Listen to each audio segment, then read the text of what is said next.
10 বছৰমান হৈছে। 10 বছৰমান আগৰ পৰাই মই কাজি নেমু খেতি কৰি আছোঁ। আৰু কৰি এই নেমু খেতি বা শাক চব্জি খেতি তাৰ ওপৰতে চলি আছোঁ আৰু মোটামুটি। নেমু কিমান জোপা নেমু আপোনাৰ 220 জোপা নেমু আছে ইয়াত। উৎপাদন কেনেকুৱা? উৎপাদন ভালেই হৈছে, কিন্তু বানপানীৰ সময়ত অলপ আমাক মানে ক্ষতি কৰিছে। তাৰপিছত এতিয়া আকৌ ভাল হৈছেগে আৰু লাহে লাহে। বজাৰ বজাৰ এতিয়াতো নেমুৰ দাম আছে, কিন্তু এতিয়া নেমু বেচিবলৈ তেনেকুৱা নাই, 1 পোণ 2 পোণ তেনেকুৱা ওলাই। কিন্তু আৰু সপ্তাহ 15 দিন পিছৰ পৰা ওলাব আৰু। নাই নাই, চৰকাৰী অনুদান কোনো লাভ কৰা নাই আজিলৈকে।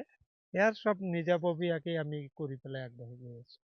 কিন্তু কৃষি বিভাগ নাই নাই, তেনেকুৱাকৈ একো বা অন্যান্য বিভাগসমূহ নাই, একো বিভাগৰ পৰা আজিলৈকে যোগাযোগেই কৰা নাই। নাই কৰা নাই।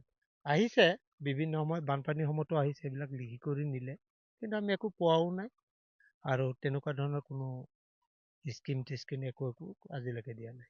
খেতি আপোনাৰ ইয়াত যেনেকুৱা আমাৰ কুন্দুলি খেতি আছে, ভাতকেৰেলা খেতি আছে, পটল খেতি আছে, ৰঙালাও খেতি আছে, মটৰ খেতি আছে, চব খেতি মোটামুটি কৰোঁ আৰু। কিমান বিঘা মাটিত আপুনি আপোনাৰ কৃষি কৰ্ম কৰে? আমাৰ তেনেকুৱা বাম মাটি 10 বিঘা আছে। এই 10 বিঘা মাটিতে মানে শাক চব্জি খেতি, নেমু খেতি, কুন্দুলি খেতি, পটল খেতি, ভাতকেৰেলা খেতি তেনেধৰণৰ কৰি আছোঁ। এনে